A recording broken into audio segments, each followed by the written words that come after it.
פרט לרבינו הקדוש, צדיק יסוד העולם, נחל נובע מכוח חוכמה, רבנו רבי נחמן בן פגה וסיפרה, נחמן מאומן זכותו, יגן עלינו ועל כל ישראל, אמן. ערב טוב à tous. ערב טוב. Très heureux de vous retrouver, Baruch Hashem, pour partager la lumière, vous aussi, Baruch Hashem, vous voyez, comme quoi les esprits se rencontrent, les grands esprits se rencontrent, c'est ça qu'on dit?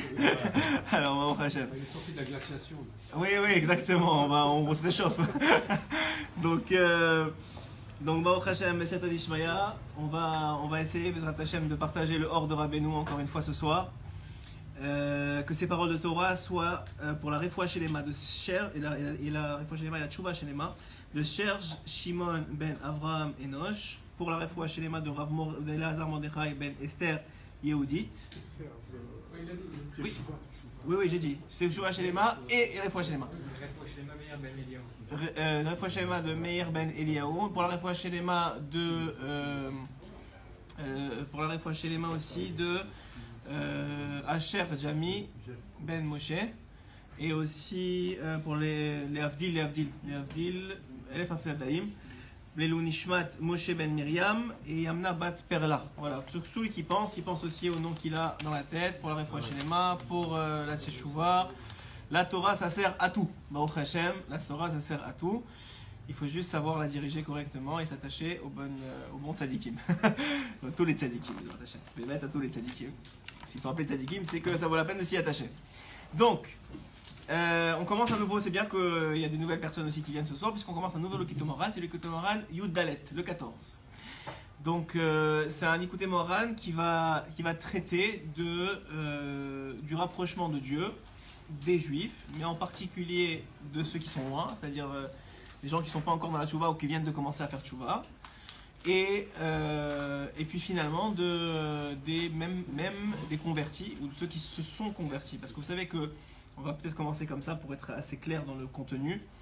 Aujourd'hui, de façon générale, je sais que c'est bon, ça plaira à qui ça plaira pas à qui ça plaira pas. On n'est pas ici pour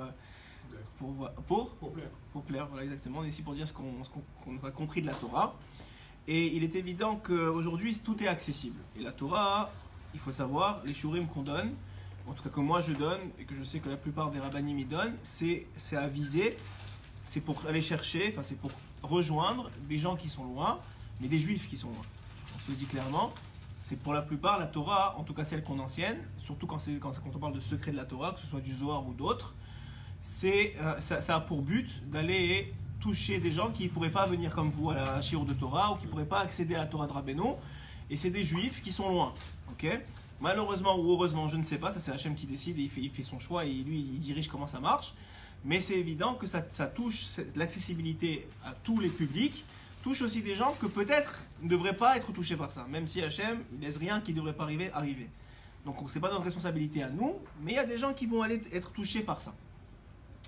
C'est sûr qu'il y a certaines parties des enseignements très généraux, dont on a la responsabilité, c'est une mitzvah selon le Rambam, d'enseigner au peuple du monde que Hachem est un, par exemple. Ça fait partie d'une des lois de Noachid, que Hachem il est un, et en vérité, nous on pense Hachem 1, ça veut dire juste Hachem 1, mais Hachem 1, ça veut dire qu'on ne fait pas d'idolâtrie. Si on ne fait pas d'idolâtrie, ça veut dire que ça va jusqu'au moment où on va dire pas du Lashon Hara, où on fait pas, tout ça, ça rentre dans le Hachem 1. Ok, c'est pas seulement juste dire Hachem il est un et ça s'arrête là, il y a plein de dérivés, même dans les mitzvot qu'on croirait qu'ils sont pas concernés par ça, les non-juifs vont être concernés par ça, surtout s'ils sont considérés comme des noirs, c'est-à-dire des gens qui ont choisi de délaisser complètement, parce que c'est un esprit un peu, c'est une zone un peu grise, que ça veut dire des noirs, mais c'est des gens qui soit n'ont pas jamais eu de religion, ou c'est qui ont choisi de délaisser complètement leur religion, pas juste qu'ils sont venus se rapprocher de la Torah parce que ça les intéresse, mais que Béhémet, ils sont venus délaisser complètement leur partie de religion à eux, et on dit maintenant on n'a pas de religion. Et notre religion, c'est la Torah. Sauf que la Torah, notre place dans la Torah, si on ne veut pas devenir converti, eh ben ça s'appelle Bnei Noach, c'est-à-dire les 7 lois noachides. Et il y a le rabbi, le Lubavitch en particulier, a demandé à ses shluchim de donner des shiurim exprès pour eux, de les enseigner. Moi j'ai un rav qui a été un de mes rabbanim, qui est toujours d'ailleurs, et qui donne des shiurim toutes les semaines à des Bnei Noach. C'est réservé à eux. Et ça leur enseigne les 7 lois noachides, et vous seriez très étonné qu'il y ait un Shulchan Aruch qui a été écrit pour eux maintenant. C'est-à-dire c'est un Shulchan Aruch qui serait comme un sur Shulchan Aruch à nous, un livre entier de dire toutes les lois qui sont applicables, qui sont identifiables pour eux. Donc c'est énorme. Donc c'est pas juste on n'a pas le droit de tuer. Parce que faire honte, c'est aussi tuer. Donc il faut savoir toutes les ramifications que ça comporte, et ça en comporte beaucoup. Évidemment que de façon générale, le moussard, etc., tout ce qui va faire en sorte que la sagesse de Dieu se répande, elle est accessible aussi à eux. Mais tout ce qui concerne les secrets de la Torah, et le Zohar en parle très clairement, que celui qui va partager les secrets de la Torah avec des hakoum, c'est pas exactement le terme aujourd'hui qui est enseigné, c'est pas seulement des non-juifs, mais c'est des gens qui sont idolâtres, qui ont d'autres dieux que Hachem et Barah. Alors eux, il est interdit de leur enseigner. C'est pas seulement qu'on peut pas, c'est qu'il est interdit. Aujourd'hui, la Kula, pourquoi aujourd'hui des rabbinim se permettent d'aller sur internet et de donner shiurim alors que ça pourrait être accepté, ça pourrait être accessible à n'importe qui, c'est qu'aujourd'hui, en tout cas, rares sont ceux qui sont considérés comme des hakoum, vraiment. C'est-à-dire des gens qui sont à Ovdei Avodazara volontairement, qui vont se pencher devant une idole. Ouais, aujourd'hui, c'est presque impossible. Par contre, même dans le monde juif, il y a ce qu'on appelle l'argent ou d'autres trucs, on a traité dans le Likutei Moharan 13, qui sont considérés comme qu'aujourd'hui, qu'on les traite comme des dieux. C'est-à-dire l'argent aujourd'hui, chez certaines personnes, dès que tu parles d'argent, c'est fini, il n'y a plus de mère, il n'y a plus de mère, il n'y a plus de père, il n'y a plus personne. Je retrouve, je dirais que j'ai jamais connu le gars. Mais ça aussi, ça peut s'appeler une idolâtrie. Mais on ne parle pas de l'idolâtrie comme elle a été enseignée, comme Rabbeinu il en parle, que les Ovdei Avodazara, c'est des gens qui faisaient, comme il y en a par exemple encore en Inde ou en Thaïlande ou dans d'autres endroits, que eux vraiment, heureusement qu'ils ne parlent pas français, parce que ce serait vraiment un problème que la Torah leur accepte. Pourquoi ? Parce que je vous ai déjà expliqué que le bien, il existe partout. Pourquoi ? Parce que si quelque chose existe, c'est qu'il y a du bien en lui. Sinon, ça ne peut pas exister. Pourquoi ? Parce que Hachem, il permet l'existence de la chose. S'il permet l'existence, c'est qu'il y participe. De loin ou de près, ça veut dire qu'il y participe. Si Hachem participe à quelque chose, c'est quelque chose de bien dans l'histoire. Ok ? On ne sait pas c'est quoi, on ne sait pas comment, des fois on ne comprend pas et on ne veut même pas comprendre. Dans un temple bouddhiste, vous vous demandez comment Hachem il permet une telle chose. Et pourtant, non seulement il permet, mais il maintient. Et ça continue à vivre. Et les briques, elles ne s'effondrent pas. Ouais ? Même dans la tour de Babel, lorsqu'ils ont voulu monter la tour de Babel, alors que toutes les nations étaient contre lui, ouais, ben tout ce qu'il a fait, il ne l'a pas détruit. Tout ce qu'il a fait, c'est qu'il leur a changé les langues et il les a séparés. Donc vous voyez que Hachem, il a beaucoup de rachmanout sur ses peuples, sur tous les peuples de la terre. Évidemment qu'on sait la relation privilégiée qu'on a avec lui. Enfin, on sait, et malheureusement il y a beaucoup de juifs qui ne savent pas et qui n'ont pas conscience de la relation extrêmement privilégiée qu'un juif il a avec Dieu. Et combien en vérité, c'est pas seulement de façon, comme on l'a dit déjà, on l'a fini comme ça, le Likutei Moharan 13, que Hachem, avec nous, il se comporte, même si on s'en rend pas compte, complètement différemment. Je sais que ça n'a pas plu à certaines personnes quand on en a parlé dans les Likutei Moharan 13, mais c'est la vérité, c'est ce que les sages nous enseignent, la Torah c'est vrai. Et autant des fois quand on nous parle de comportements qui sont pas tellement honorables, comme celui de Yehuda avec Tamar ou d'autres, oui, ou celui de Lot avec sa fille, on en parle, et ben de la même façon aussi il faut dire les réalités. Et de la même façon, comme on dit, on en a parlé dans le Likutei Moharan 13, c'est que le comportement de Dieu avec le juif, c'est ce qu'on appelle la providence divine. C'est-à-dire quoi ? Que Hachem ne laisse rien arriver au juif s'il n'est pas d'accord. Il n'y a rien qui peut arriver, même pas une mouche qui peut t'approcher. Si Hachem, il n'a pas décidé que ça faisait partie de ton tikkun, ta réparation, que ça allait t'aider dans le monde futur, qu'il y a une finalité à ça, que c'est pour ton bien. Sinon, ça n'arrive pas. Mais les nations, c'est pas la même chose. Les nations, c'est pas la même chose. Les nations du monde, elles ont des anges. Et ces anges-là, ils se débrouillent. Ils se débrouillent avec eux. C'est-à-dire qu'il y a la nature. Et ben le gars qui maintenant va faire 300 sur l'autoroute. Ouais, bon, c'est peut-être un mauvais exemple, mais on va le donner quand même. Celui qui va faire 300 sur l'autoroute, il a 98% de chances de se planter. Il va se planter dans 98% de chances de faire. Mais un juif qui se plante, c'est pas parce qu'il a fait 300 sur l'autoroute, même s'il a fait une avéra en faisant 300 sur l'autoroute. Il a pas respecté les lois de la ville, etc. Hein ? Il s'est mis en sakana, il a fait une avéra. Mais la conséquence c'est bizarre à dire, mais n'a rien à voir avec ce qu'il a fait. C'est-à-dire que s'il se plante, même s'il était à 50, il se serait planté. C'est complètement différent. La notion de gérance d'Hachem avec le peuple d'Israël est complètement différente. Parce que la notion de gérance d'Hachem avec le peuple d'Israël est intérieure. Ce qu'il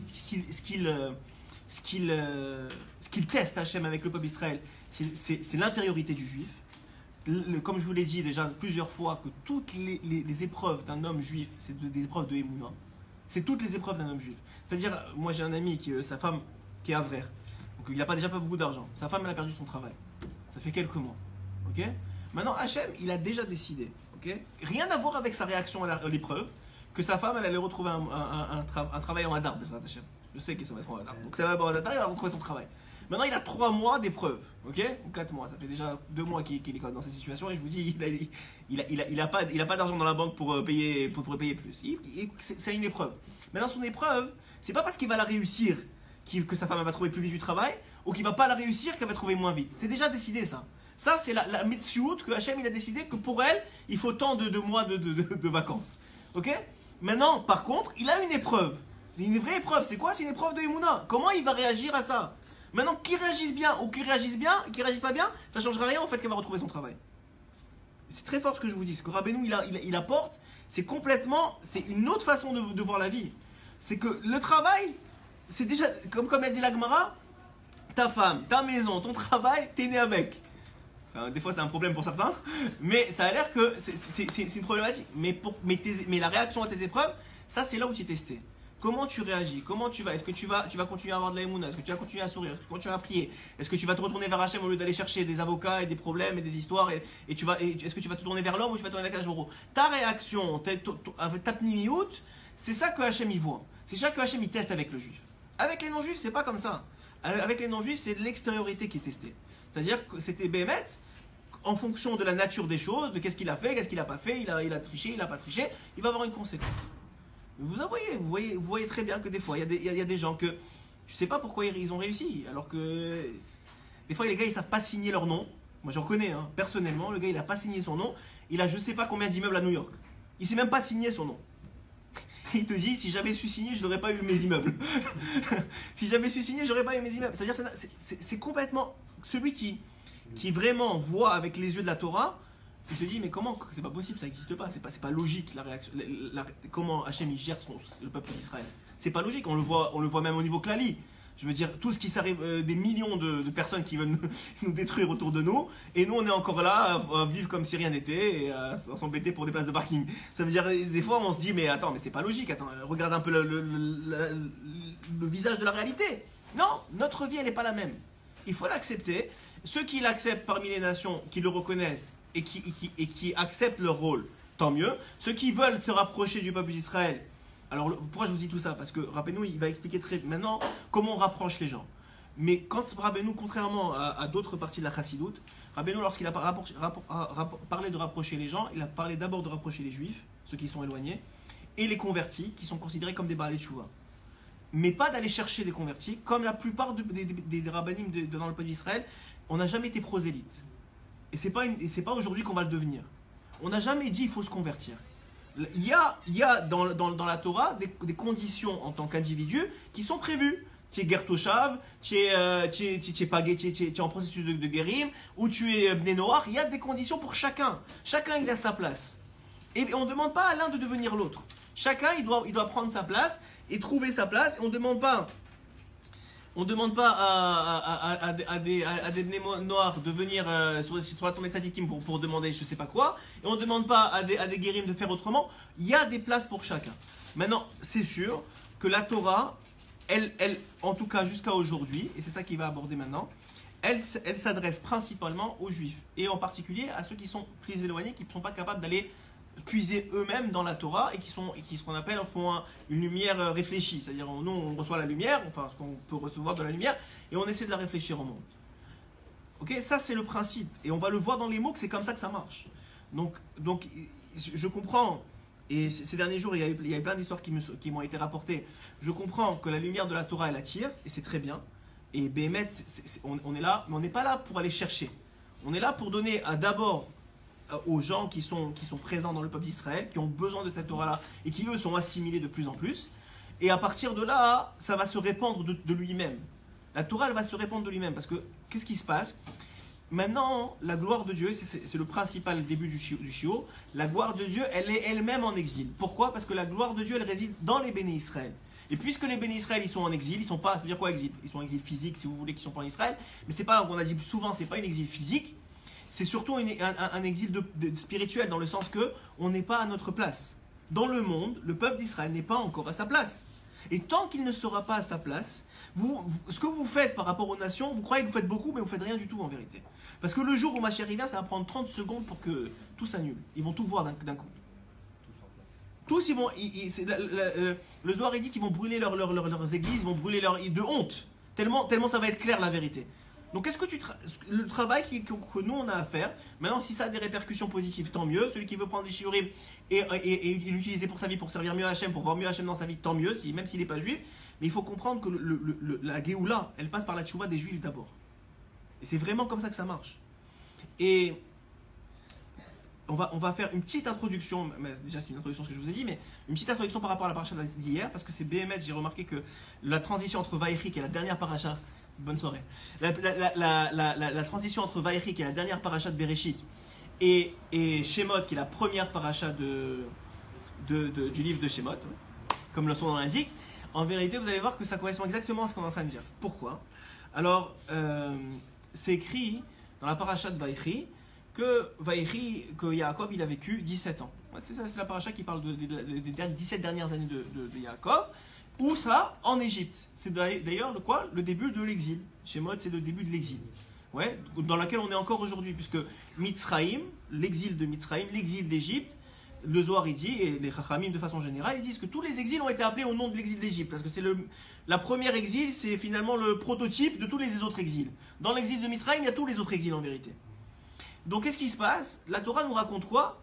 Que Yaakov va quitter ce monde. Et en quittant ce monde, va commencer l'exil, de façon générale. Dit Rashi, peut-être que c'est un fromage Bereshit ça? Ouais. Dit Rashi, peut-être qu'on va le voir dans les mots, ce sera plus intelligent et plus beau aussi.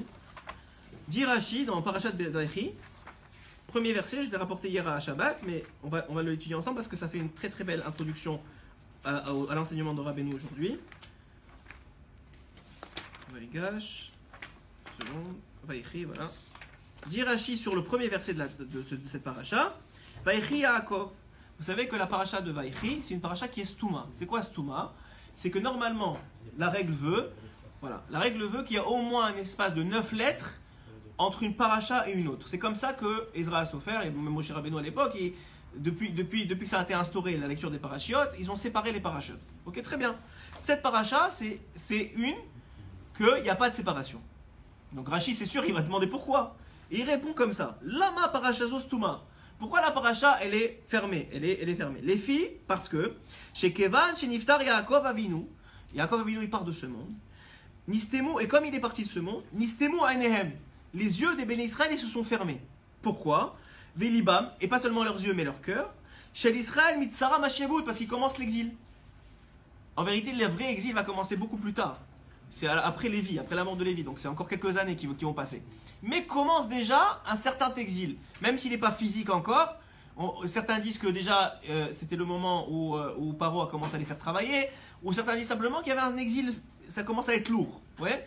Et surtout, c'est quoi le vrai exil? C'est que les béné Israël ont commencé à sortir de Goshen et commencer à rentrer dans les théâtres, rentrer dans les villes et commencer à s'assimiler. C'est ça le vrai exil, c'est que le peuple d'Israël n'est plus à sa place. C'est ça, l'exil spirituel du juif, c'est ça, c'est qu'il n'est pas à sa place. Donc il y a eu un commencement, même s'il n'a pas été physique, en vérité, d'ailleurs la Torah nous l'apprend. Les seuls qui n'ont pas été exilés, c'est qui? C'est Lévi. Pourquoi? Parce qu'ils sont restés à leur place. Et si les béné Israël étaient restés à leur place, il n'y aurait pas eu d'exil pendant toutes les années, l'exil aurait été comme ceux de Lévi. Ils ont continué à étudier la Torah. Pourquoi? Nous dit le Zohar, parce que si tu choisis le hall de la Torah, la dureté de la Torah, qui s'appelle se casser la tête et venir étudier, il est 8h30 du soir, vous venez faire un shiur et on vous fait un autre, et on vient, on étudie, ou bien on aurait pu se dormir, on pourrait se poser, vous venez vous étudier la Torah, vous venez apprendre de la Torah, sachez que le Zohar te dit, cette douleur-là, que toi, en plus c'est un kiff, mais cette douleur-là que tu es venu t'infliger volontairement, elle va être enlevée de la douleur qu'on aurait dû t'infliger de toute façon. Tu aurais dû aller faire le Massar Nassa ou attendre 3 heures là-bas ou faire pas vous, mais un accident de voiture et tu aurais dû aller amener la voiture au garage. N'importe quoi, ça va vous être enlevé de ça. C'est-à-dire que l'homme, plus il se met dans la Torah, plus il choisit la Torah, plus il dit, tu sais quoi, moi je vais me mettre dedans et je vais commencer à me casser la tête, etc. Plus la souffrance, qui est une souffrance volontaire, en plus qui va lui ramener du mérite. Parce qu'il gagne son Olam-Haba, il gagne de la chokma, il gagne de l'intelligence, il sait comment gérer sa vie, il gagne plein de choses. Mais en plus de ça, un des un des grands avantages que ça, c'est que ça va lui être enlevé d'une douleur qui a été déjà décidée à Rosh Hashanah pour lui. Donc on voit de Lévi, c'est un enseignement que le Zohar il apprend de Lévi. Lévi, il n'est pas sorti il n'est pas sorti en galoute. Donc qu'est-ce qu'on remarque? On remarque que Béhémet. Ici on voit quoi? On voit que y a un concept qui s'appelle la shiabout, qui s'appelle l'esclavage, même avant que l'esclavage ait commencé. Ça c'est la première chose qu'on voit. La deuxième chose, c'est qu'il y a une question qui est fondamentale, normalement que vous devez me poser tout de suite sur Rashi. C'est depuis quand? Parce que maintenant ils ont fermé les yeux. Alors maintenant la paracha aussi elle est fermée. Qu'est-ce que ça a à voir?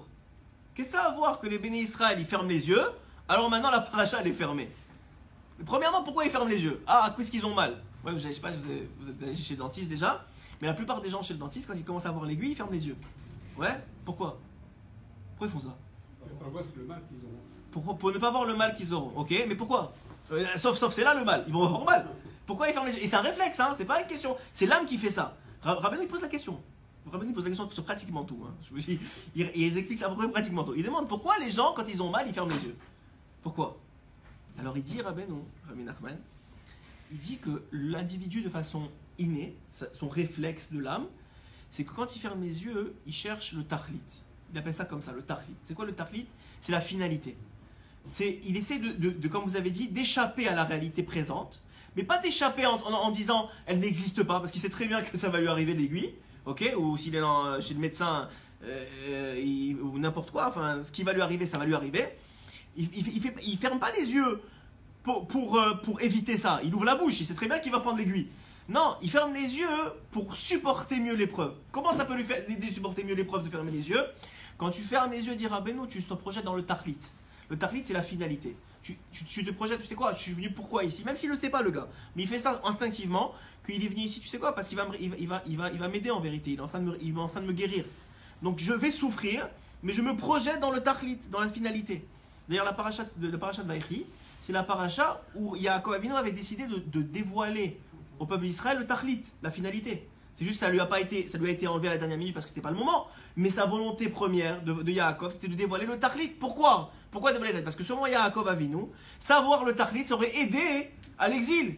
Si tu sais que ça va finir dans 3 ans, ben, tout le monde est content. Je veux dire, même celui qui a des mashkanta pour 20 ans, il dit, ben, c'est pas grave, dans 3 ans c'est fini. Ouais? Ou qu'il y a des problèmes de Shalom Bayah, il va dire bon c'est pas grave, il reste encore 3 ans. 4000 ans, c'est pas Même si... Alors voilà, c'est pour ça qu'apparemment on ne nous a pas été dévoilé. Quand il y avait 4000 ans, bah 4000 ans, mais quand il y avait 2000 ou 2500 ans, beaucoup se seraient découragés. Donc il semblerait que c'est une des raisons pour laquelle ça n'a pas été dévoilé, je suis d'accord. Mais en tout cas, le fait de voir le tahlit, mais pas pour tout le monde, parce qu'il y en a que ça ne leur dérange pas, il y en a qui sont restés dans la Torah, même s'ils savaient que ça... Les grands de chaque génération, ils savaient très bien que ça n'allait pas arriver maintenant. Les plus grands de chaque génération, ils ont espéré, mais tout le monde savait que ça n'allait pas arriver maintenant. Et on remarque quoi? Pourquoi? Parce qu'ils étaient toujours, ils voyaient la finalité de la chose. Donc en vérité, et d'ailleurs, Rabbi Nathan il pose une question. Et il dit pourquoi est-ce que Yaakov, le Zohar, il dit que ces 17 années c'était les meilleures années de sa vie? Pourquoi? Comment c'est possible que le fait maintenant il est descendu en Égypte, il était tout le temps en Israël pratiquement, en tout cas depuis quelques années, qu'il a échappé à la vanne, etc. Il est revenu en Israël. Et maintenant qu'il descend en Égypte, c'est les meilleures années de sa vie. Comment c'est possible que tu peux dire que l'endroit le pire, le plus tamé du monde, tu prends toute la Thaïlande, et tout ce que tu veux, les endroits les plus tamés, tu les mets ensemble, ça fait l'Égypte. Et le gars, il est descendu en le gars, le Rav, je sais pas moi, Yaakov, je sais pas comment on l'appelait, je vais pas me faire taper en haut moi. Le Yaakov, ouais, tu as raison, faire attention. Alors Yaakov, ouais, il descend en Égypte et il dit c'est les meilleures années de ma vie. Alors, Rabbi Nathan il dit je comprends pas, il y a quelque chose qui va pas, on a raté une histoire là, il y a quelque chose qu'on a raté. Hein? Ok, il était à Goshen, d'accord, il était à Goshen. Mais même à ça, je veux dire, il voit bien que ses enfants, ses petits-enfants, mais Ephraim et Ménaché, ils sont en plein dans l'Égypte. Et puis Goshen, c'est quand même en Égypte. Et c'est vrai que la première chose qu'il a dit à Yehuda, d'ailleurs c'était le tahlit de Yehuda. Yehuda c'est l'intériorité, j'avais fait un shiur sur ça, l'intériorité. Il a dit, la première chose, il a envoyé Yehuda, il a dit maintenant tu crées d'abord des yeshivot. On ne descend pas s'il n'y a pas de yeshivot. D'ailleurs, c'est un enseignement pour nous. Là où tu veux vivre, d'abord tu vois s'il y a un kahal, il y a des cours de Torah, il y a une yeshiva, il y a où étudier. Sinon tu descends pas, tu vas pas là-bas. C'est une première chose que tu dois vérifier, pour toi, mais surtout pour tes enfants et tes petits-enfants. Et donc, pourquoi? Alors, Rabbi Nathan, il pose la question. Et il pose la question et il demande, mais alors comment c'est possible qu'on peut dire que Yaakov c'était les meilleures années de sa vie? Et Rabbi Nathan il répond très simplement. Parce que Yaakov il était joyeux. Pourquoi? À cause de son fils. Il a retrouvé son fils. Maintenant, c'est pas, ça c'est pas mal évident. Il a retrouvé son fils, tout le monde sait qu'il a retrouvé Yosef, il avait tous ses enfants autour de lui, il était heureux. D'accord, alors que ça change. Mais quand même, il a des problèmes dans la vie, il est arrivé en Égypte. Alors il dit Rabbi Nathan que quand un homme il est heureux comme Yaakov Avinu, il a récupéré ce qu'on appelle Mochin des Gadlout. Un certain largesse d'esprit, on a fait des shiurim sur ça, une certaine largesse d'esprit, la simcha ça amène de la largesse d'esprit, il voit les choses différemment, et ça lui a amené aussi le Ruach HaKodesh. Et comme ça lui a ramené le Ruach HaKodesh, malgré qu'il se voyait en Égypte maintenant, il était déjà en train de voir la Géoula. Parce qu'il a dit l'Égypte c'est le début de la Géoula. Donc lui il s'est déjà projeté dans la Géoula, donc en vérité il n'était même pas en Égypte en ce moment. Et c'est le secret de quelqu'un qui est dans les problèmes. Il y a deux solutions quand tu es dans les problèmes. Soit tu as le nez dedans, et là tu es mort, parce que c'est tellement gros et c'est un poids sur toi, il y en a tellement des problèmes, que Béhémet, c'est compliqué à gérer, et tu as de l'angoisse, et tu te projettes, et tu n'arrêtes pas d'y penser, etc. Ou bien, dit Rabbi Nathan, tu fais comme Yaakov Avinu, même peut-être pas à son niveau que tu n'auras pas au Ruach HaKodesh, mais tu fais comme Yaakov Avinu, tu cherches dans ta vie des éléments, et il y en a toujours, qui sont sources de joie, et tu t'en remplis, et cette joie-là, au début, tu mets de côté complètement, tu fermes dans un placard tous les problèmes. Et cette joie-là, une fois qu'elle t'a rempli, tu commences à avoir Mochin des Gadlout, tu commences à avoir un certain esprit large. Et cet esprit large, à ce moment-là, c'est le moment de quoi? D'ouvrir le placard. La plupart des gens, quand ils ont l'esprit large, ils profitent de la simcha, ils profitent du mariage, et après ça, ou de la naissance, ou quoi que ce soit, et après ça, les problèmes, ils reviennent. Et ils retombent comme juste avant la simcha. Il dirait bien, c'est dommage. Hachem, il t'a envoyé une simcha, c'est des forces. Avec ces forces-là, ce que tu aurais dû faire pendant la simcha, c'est d'ouvrir le placard. Ouvre le placard des problèmes et amène ta simcha, ton mochin des gadlout, maintenant tu relativises les choses parce que tu es heureux, tu relativises tes problèmes.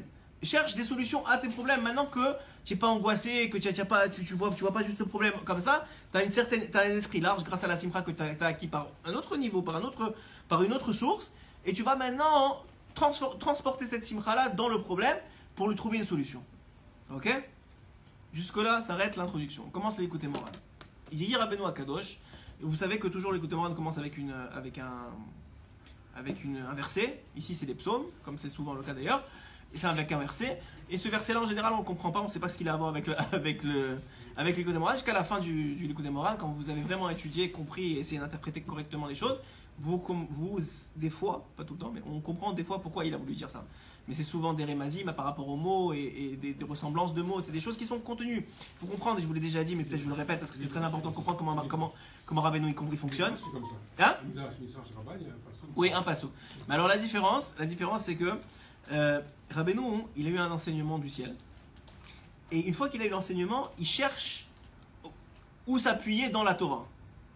C'est dans le sens inverse. Il a eu un enseignement. Il dit maintenant comment je peux habiller l'enseignement pour que ça se transmette aux autres. Donc il cherche dans la Torah un verset ou un concept ou une phrase ou un psaume dans lequel son enseignement va pouvoir s'habiller pour pouvoir le transmettre. Parce que c'est une lumière, cette lumière comme on l'a dit souvent elle est infinie, c'est la lumière de Dieu et cette lumière-là elle doit pouvoir s'habiller pour pouvoir être transmise parce que sinon on ne pourra pas le lire aujourd'hui. Donc comment il fait l'inverse. Alors que la plupart dans la Torah comment ça marche, la plupart des mefarshim, même les plus grands, ils prennent la Torah, des concepts de la Torah ou des phrases de la Torah, ils expliquent avec plein de différentes sources, ils vont chercher plein, ils expliquent vraiment et ça apporte beaucoup de choses. Mais le concept de Rabbeinu, c'est un concept qui est très innovatif, c'est un peu le concept aussi, selon ce que j'ai compris, du Harizal aussi, qui faisait ça aussi, c'est-à-dire et aussi du Rabbi Shimon Bar Yochai, le Zohar, c'est pas mal ça. Il va chercher des concepts qui existent dans le ciel et il les habille dans une Torah qui est déjà présente. Ok, donc là c'est le verset qui était sorti. Tikro b'chodesh shofar b'keseh. Alors il dit ici dans le psaume, c'est écrit sonner du shofar à la nouvelle lune. On a fait la nouvelle lune. Enfin, hier c'était le dernier jour pour faire Birkat Hayamana. Jour fixé pour notre solennité. Alors il dit ici les hamshir shalom ba'olam, pour amener la paix au monde. Vous savez, d'ailleurs les goyim de façon générale, ils te disent beaucoup oui, on veut qu'il y ait la paix, on veut qu'il y ait la paix, on veut qu'il y ait la paix. Ouais. Alors ça peut-être c'est une partie qu'il faudrait écouter. Alors Rabbeinu il te dit, tu sais, tu veux la paix dans le monde. Tsarir le'alot kevod akadosh baruch hu les shorcho. Il faut remonter le kavod, l'honneur ou la gloire d'Hachem à sa source. On va comprendre c'est quoi. Pour l'instant c'est que des mots. Mais celui qui veut la paix dans le monde, il y en a beaucoup qui sont très idéalistes, ils veulent la paix dans le monde. Très bien, il y a une seule chose à faire, c'est remonter le kavod d'Hachem à sa source. Haïnou, c'est quoi la source du kavod d'Hachem? Il dit Rabbeinu, c'est la ira, c'est la crainte. Pour l'instant, en magasiné, on va voir qu'il va développer évidemment. Vous savez que, comme je vous l'ai dit souvent, dans le premier paragraphe du Likutei Moharan, après tout le reste du Likutei Moharan se contient dans le premier. Mais c'est une fois qu'on l'a étudié qu'on peut vraiment revenir à la source. Alors il dit, il faut monter à sa source la gloire d'Hachem, Haïnou la ira, c'est-à-dire à sa crainte. Kemo shekatuv, l'ira et Hachem hanichbad. C'est-à-dire pour craindre son nom glorieux. Voilà, c'est ce qui est écrit dans c'est un verset de Devarim, c'est écrit dans la Torah. Il faut craindre le nom d'Hachem. Donc, si on arrive à recraindre le nom d'Hachem, c'est qu'on a ramené le nom d'Hachem finalement Hachem à sa source. Et si on arrive à faire ça, on amène le shalom dans le monde. Maintenant, comment on fait? C'est une autre histoire. On va voir comment on fait. Mais ça, c'est le principe. Pourquoi il n'y a pas de shalom? Parce qu'il n'y a pas de crainte d'Hachem. Dans le monde, il n'y a pas de crainte d'Hachem. C'est-à-dire ce qu'a dit Avraham Avinu quand il est descendu 2 fois. Une fois en Égypte, une fois chez Avimelech. Il lui a dit, il n'y a pas de crainte d'Hachem ici. Tu me reproches de t'avoir dit que c'est ma soeur. Il n'y a pas de crainte d'Hachem ici. Je peux pas te dire la vérité. Et même, il n'y a pas menti, mais je ne peux pas être complètement vrai avec toi parce que tu vas me poignarder par derrière. Donc il n'y a pas de crainte d'Hachem. Mais s'il y avait de la crainte d'Hachem, il y a du shalom. Ok, ça c'est le principe général. Maintenant, il va développer. Bet.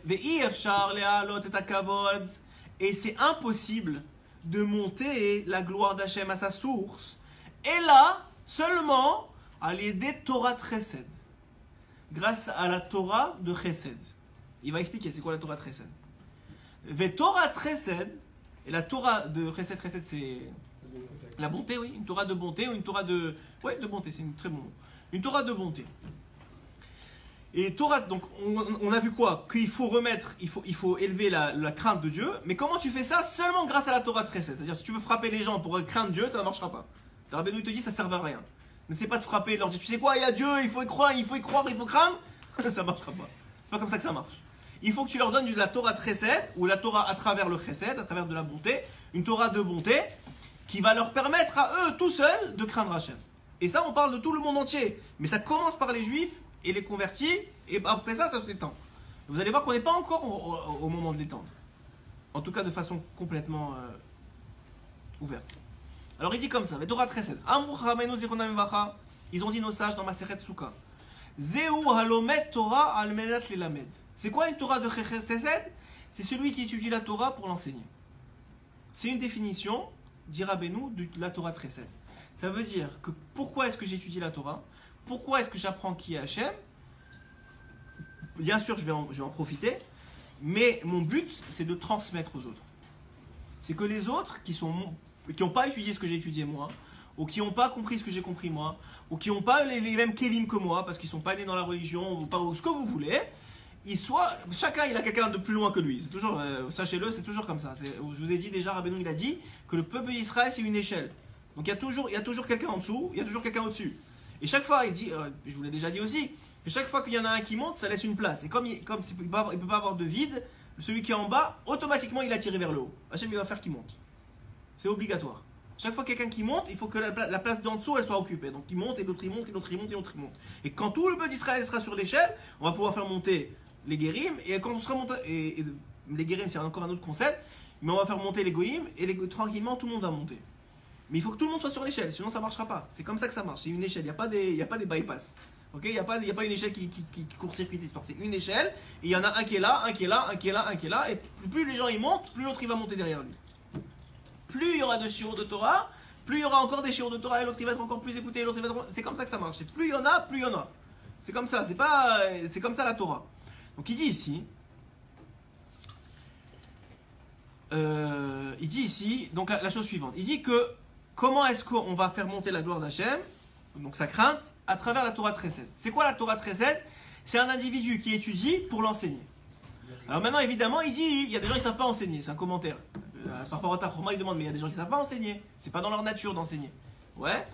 Alors si tu ne sais pas enseigner, il y a des façons de participer à l'enseignement. Soit quand tu viens à un shiur, sachez que tous on fait partie du shiur. Sinon il n'y aurait pas eu le même shiur. Je vous ai déjà dit plusieurs fois que ça s'appelle le Or Choser, c'est ce que Rabbeinu dit. En fonction de qui participe au shiur, toi tu envoies la lumière qui est écrite, enfin lui il t'envoie la lumière, toi tu envoies la lumière et ça revient. Et c'est ça qui ressort. Vous vous rendez pas compte, mais vos âmes elles retournent de la lumière. Et c'est ça qui ressort du chiot. Et c'est pour ça que des fois je fais je suis pas toujours là, donc des fois je fais pas des shiurim ici, mais on voit tout de suite la différence. C'est-à-dire on voit que le or il est pas le même. Et c'est différent, des fois c'est Hachem qui décide, donc c'est bien comme ça aussi. Mais c'est jamais la même chose, c'est en fonction de qui est présent et comment ça reparticipe. Donc il y a des gens, ils viennent à des shiurim, ils savent pas, mais ils font aussi mais Almenat Lelamed, parce que ça fait partie de l'Elamed. Il y en a, quand vous allez parler à un ami ou à votre femme, tout le monde peut parler à sa femme et à ses enfants, vous allez retranscrire, c'est une mitzvah de la, je vous rappelle que c'est une mitzvah de la Torah, autant que de mettre les téphilines, de parler à ses enfants de Torah, ou de leur enseigner la Torah, c'est une mitzvah de la Torah. Et si on ne peut pas capable de faire soi-même, on engage quelqu'un. Mais il y a un minimum, à Shabbat, il y a des moments où c'est une mitzvah de la Torah, il faut comprendre combien c'est important de retransmettre, en particulier à ses enfants, c'est la première étape. Et à sa femme. Je vous ai déjà dit que le Zohar HaKadosh il dit que toute la simcha de la femme elle passe par le mari. Toute la simcha de la femme elle est née sous un, je sais pas comment on va dire ça, sans être en étant gentil, hein, mais la femme elle a une tendance à être plus matérielle. Et donc en étant plus matérielle, elle est plus attirée par la matérialité. Et quand elle est plus attirée par la matérialité, il y a une sorte de hazwout qui peut s'installer très facilement, une sorte de tristesse qui peut s'installer plus facilement chez la femme. Principalement parce qu'elle n'est pas aussi, elle n'étudie pas la Torah directement. Et aujourd'hui, elles sont capables d'aller chercher directement sur Internet. Mais de façon générale, elles ne sont pas capables d'aller étudier correctement, de recevoir le or directement, un or qui est direct, une lumière qui est directe. Et donc c'est le rôle normalement du mari.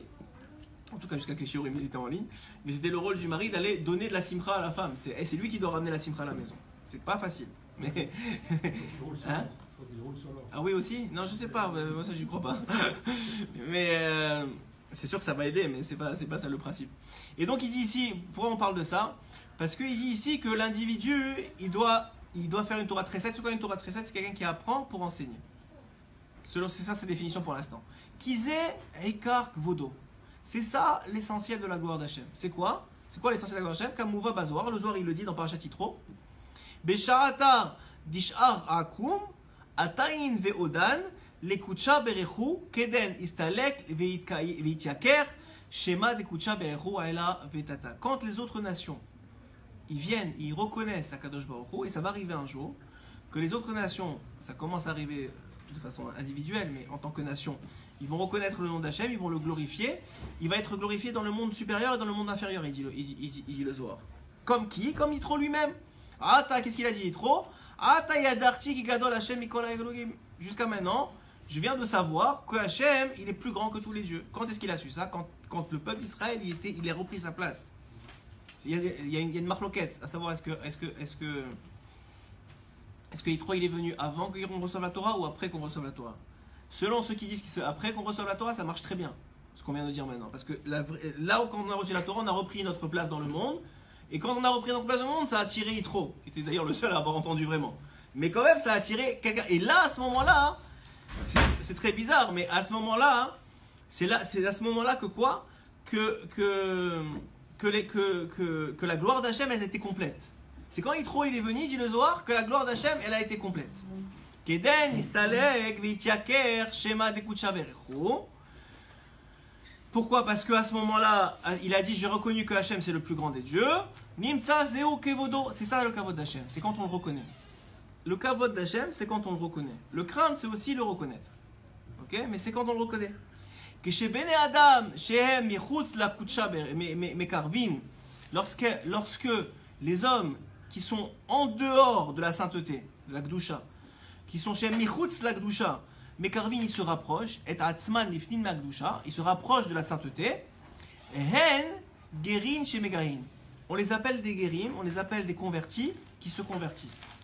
Les gens qui sont loin de Dieu et qui se rapprochent un tant soit peu de la Gdusha, donc d'Akadosh Baruch Hu, ils s'appellent des Gerim, selon la Torah. C'est un aspect de converti. Sur cet aspect-là, tu t'es converti. Hen Baalei Tshuva, c'est donc des Baalei Tshuva.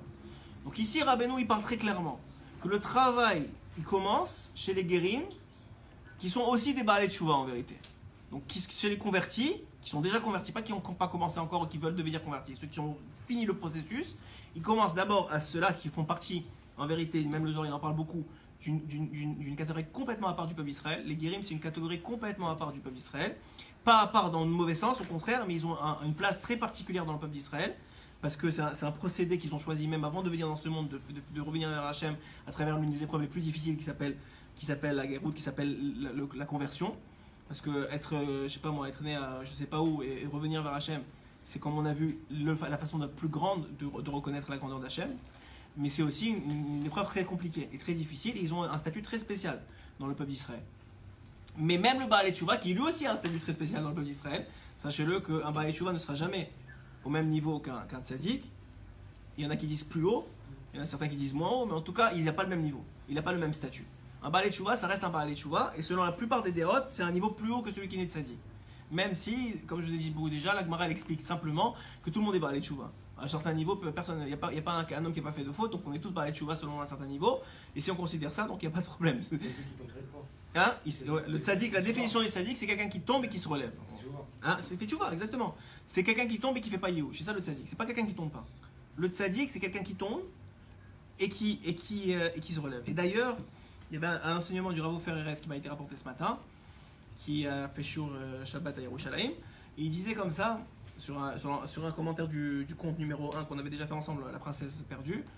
Il dit que un homme, des fois, il se rapproche de Dieu. Et pas des fois, c'est souvent comme ça, il se rapproche de Dieu, donc en plein dans le sujet dont on a parlé, il se rapproche de Dieu, et là il commence à voir plein de choses qui vont pas chez lui. Ouais, et il se décourage, parce qu'il dit, ouais, dis-moi, je suis tellement loin, je suis tellement compliqué, après il s'en rendait pas compte, et plus il se rapproche, plus il se rend compte. Et le principe, il est, Rabbeinu, il dévoile très clairement qu'il devrait dire merci au lieu de se décourager. Pourquoi ? Parce qu'il y a un concept que cette chose-là qui s'est découvert à lui, l'orgueil, ou la jalousie, ou ce que tu veux, ouais, c'était en lui. C'est pas quelque chose qui est descendu parce qu'il a fait tchouva. C'était en lui. C'est juste que Hachem, il lui a pas dévoilé parce qu'il n'y avait pas de mérite de lui dévoiler. Il y a un problème chez toi. Il allait arriver à 120 ans avec la même jalousie, avec le même orgueil qu'il n'aurait jamais travaillé de sa vie. Et il aurait payé pour ça. Mais il dit, mais attends, mais je savais même pas que j'étais même pas au courant que j'étais orgueilleux. Je dis, mais ça c'est ton problème, mon grand. Tu t'es pas rapproché.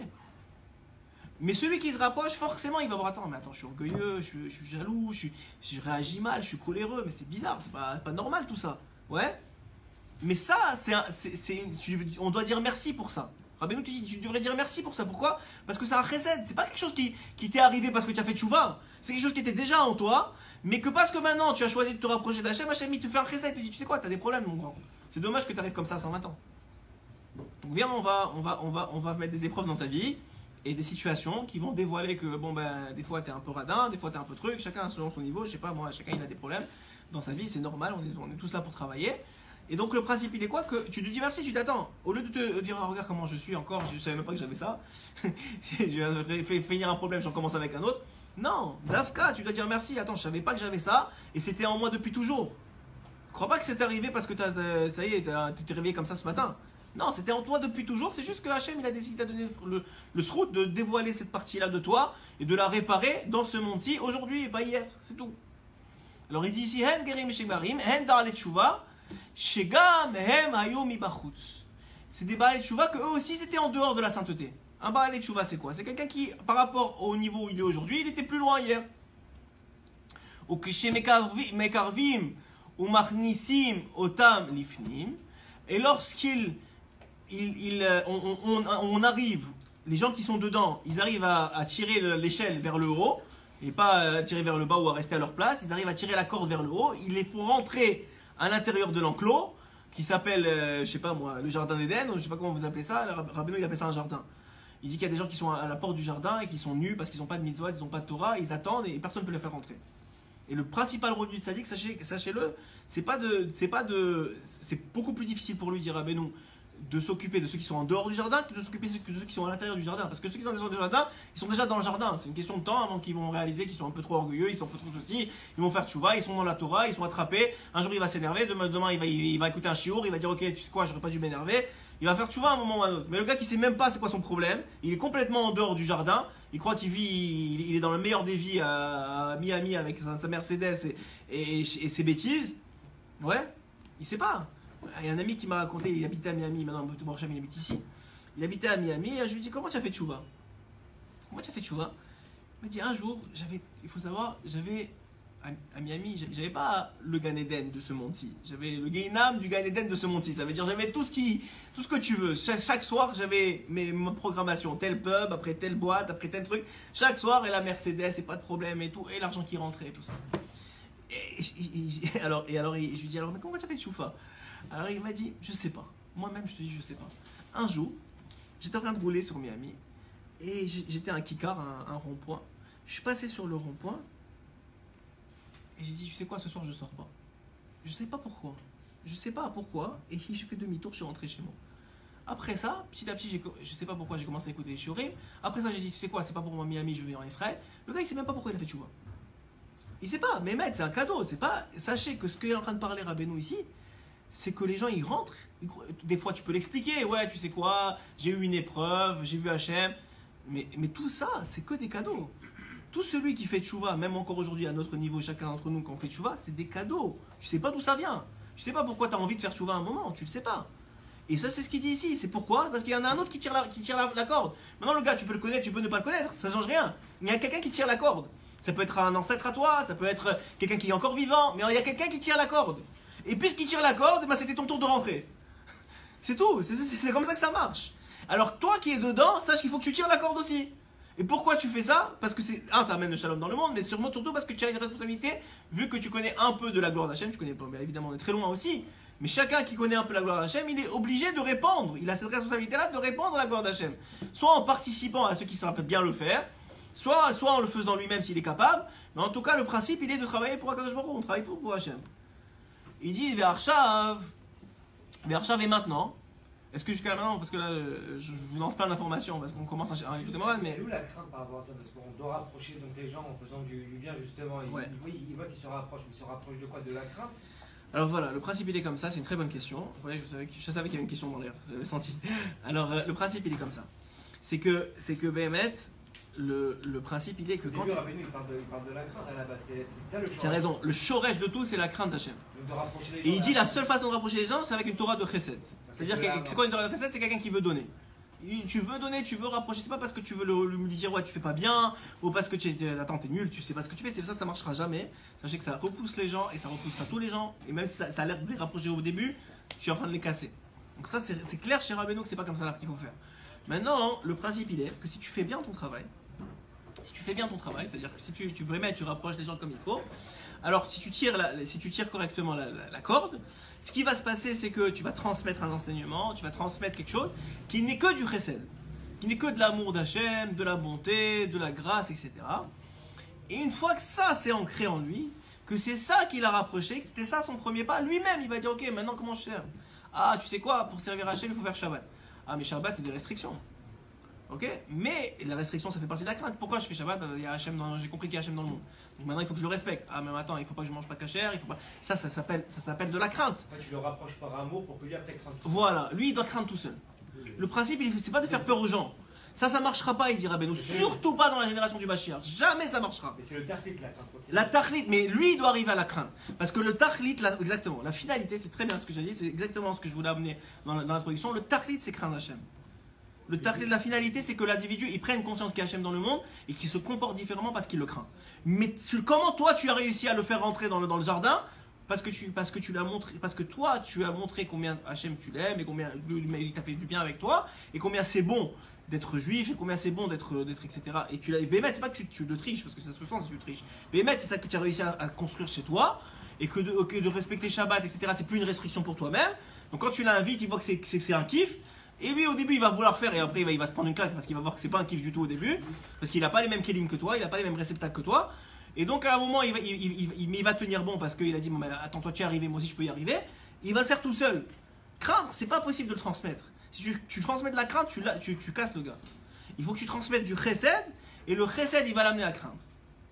On va voir comment il va rentrer dans les détails des détails. Oui. On sait qu'il y a des personnalités qui n'arrivent pas à enseigner, à transmettre il y en a pareil, je suis d'accord. Rabbeinu il a dit, si tu n'es pas capable, alors tu n'es pas capable d'enseigner, tu n'enseignes pas. Tu dois avoir un rôle dans l'enseignement. Mais tu dois avoir un rôle dans l'enseignement. Et moi aujourd'hui, Baruch Hashem, il y a des applications qui sont faites sur internet, par exemple, c'est un des trucs, et c'est des gens qui s'occupent, qui sont derrière l'écran. Et le Rav il a lancé une application, ou, pas seulement lui, vous voyez Baslev.fr, ou même il y a une fille, il y une amie à ma femme, Baruch Hashem, qui a ouvert une page Breslev il y a même pas, je pense, une semaine. Elle s'appelle Chava Breslev, je crois. C'est comme ça que ça s'appelle la page, si je ne me trompe pas, j'espère que je ne me trompe pas. Et je pense en 3 jours, elle a eu 2500 abonnés. Genre 2500, elle met les shiurim de tout le monde, de Joie de Vivre, de Ravifra, de tout le monde. Il n'y a pas de tout ce qui est truc. Et ça transmet. Maintenant, elle, c'est une femme. Donc déjà, même si elle voulait enseigner, ce serait juste aux femmes. Mais là, elle a une participation extraordinaire. Elle poste toute la journée des phrases de Rabbeinu. Et ça transmet. Mon ami qui a ouvert, Baruch Hashem, que Hashem le bénisse, qui a ouvert il y a 1 an maintenant la radio Breslev, là, une radio qui s'appelle Radio Breslev. C'est une radio qui envoie de la musique, les gens ils écoutent, ils sont heureux, ça leur donne un simpra, ils ont moqué des gadloutes, ça transmet. Lui, il peut pas donner des shiurim, mais il a transmis son savoir-faire. Son savoir-faire, c'est qu'il a été DJ dans sa vie, il sait comment ça marche une radio, il a ouvert une radio, il met un peu, Baruch Hashem, on fait tous un peu des shiurim de 5 minutes dedans. Toutes les 5-6 chansons, il y a un peu de Torah et en même temps il y a des trucs, les gens qui écoutent ça et ça leur régale la vie. Bizarrement, pas trop. En tout cas, moi, ceux que je connais qui écoutent ça, ils sont beaucoup en Kouslarette, c'est-à-dire qu'ils ont besoin de beaucoup de Simbra pour tenir bon. mais de toute façon, nous on n'a pas le temps d'écouter trop, mais la vie elle roule ici. Mais en tout cas, pour dire quoi, que lui, c'est sûr qu'il a fait une grande partie de son tikkun, mais il s'est pas mis devant une caméra à enseigner de la Torah, il a fait ce qu'il sait faire. Chacun, il doit trouver. C'est ça le chidouche. Écoutez bien le chidouche, il vient de me descendre maintenant. C'est que si tu es rentré toi plutôt qu'un autre, parce qu'on a dit que tout le monde va rentrer à la fin. Mais si toi tu es rentré avant l'autre, c'est qu'on a besoin de toi dedans pour faire rentrer l'autre. Est-ce que tu as compris ce que j'ai dit? Parce que ce que je viens de dire, moi-même, je trouve ça incroyable. Non, c'est vrai, ça vient de descendre là. C'est grâce à vous que ça vient de descendre, mais ça vient de descendre. C'est que si toi, des fois tu te dis pourquoi moi j'ai fait tchouva et pas l'autre. C'est parce qu'à l'intérieur, on a besoin de toi pour que l'autre il fasse tchouva. Si t'es pas dedans, il fera pas tchouva l'autre. Si toi t'es arrivé, et c'est vrai même pour Roman, si toi t'es venu avant, c'est parce qu'on a besoin de toi pour que l'autre il vienne l'année prochaine ou l'année d'après. Moi je ramène tout à Ouman, mais c'est pas grave, c'est comment on appelle ça? C'est ma déformation professionnelle. mais c'est comme ça la vérité, c'est comme ça de façon générale dans la tchouva. Si Monsieur Lévi Baruch Hashem il a fait tchouva il y a déjà plusieurs années, c'est parce qu'il y a des gens qui, s'il n'avait pas fait tchouva il y a 20 ans, ou 25 ans, je sais pas combien il a fait tchouva, mais il y a 25 ans, et ben aujourd'hui il serait pas dans la Torah. Mais lui il sait même pas. Hein. Mais il l'a tiré avec lui. Il a tiré avec lui la corde. Puisque c'est une échelle, ou une corde, appelez ça comme vous voulez, et qu'on est tous attachés, et la place, elle n'est pas fortuite. C'est parce que toi, tu es là, et lui, il est là. C'est pas parce que tu es meilleur ou moins bon, c'est que l'un dépend de l'autre. Qu'est-ce qu'on fait des 80% qui quittent qui quittent le dérève?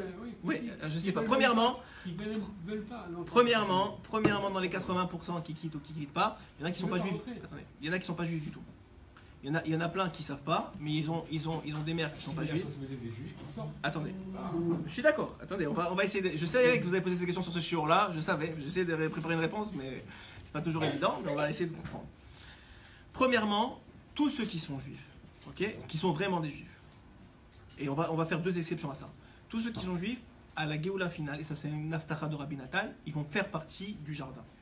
Il ne peut pas avoir de Géoula. C'est pour ça qu'elle tarde tellement. Il ne peut pas avoir de Géoula. Donc à la fin, ils vont être dedans. Ok? Maintenant, parmi eux, des fois, on n'a pas les yeux pour voir. Il y en a qui ne sont pas juifs du tout.